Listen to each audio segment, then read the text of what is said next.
2 মাসের বেশি সময় পার হলেও এখনও নিয়ন্ত্রণহীন হাম।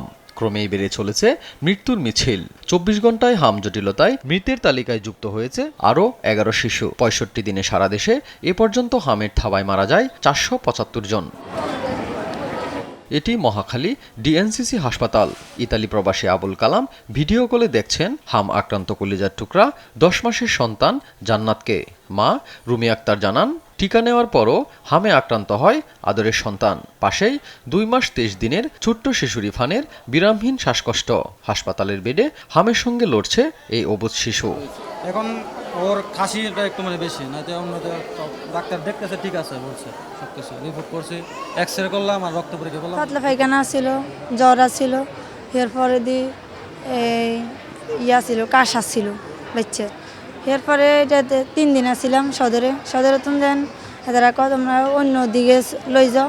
মঙ্গলবার দুপুরে তেজগাঁও কেন্দ্রীয় ঔষধাগারে স্বাস্থ্যমন্ত্রী জানান, হাম মোকাবেলায় বাংলাদেশ শিশু হাসপাতালে 1টি ও 10টি জেলা সদর হাসপাতালে 1টি করে আইসিইউ ইউনিট স্থাপন করতে যাচ্ছে সরকার।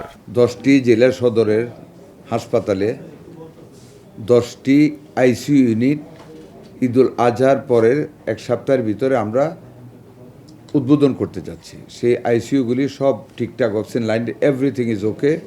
কাজের কোনো এখানে বাকি নেই, শুধু 2টা স্টেজ বাকি। একটা হলো শিশুদের জন্য অক্সিজেন ভেন্টিলেটর এবং আরেকটা ফার্দার আমরা এখন অ্যাড করেছি অক্সিজেন কনসেন্ট্রেটর।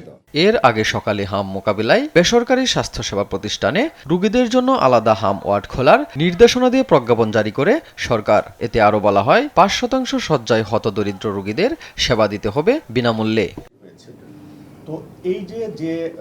এদিকে আরেক প্রজ্ঞাপনে পর্যাপ্ত জনবল ও চিকিৎসা সেবা নিশ্চিত করে ঈদুল আজহার আগে ও পরে স্বাস্থ্যকর্মীদের ছুটি সমন্বয়ের নির্দেশনা দেয় স্বাস্থ্য অধিদপ্তর। দেশ টিভি, ঢাকা। আশা হয়নি, ব্যস্ততা।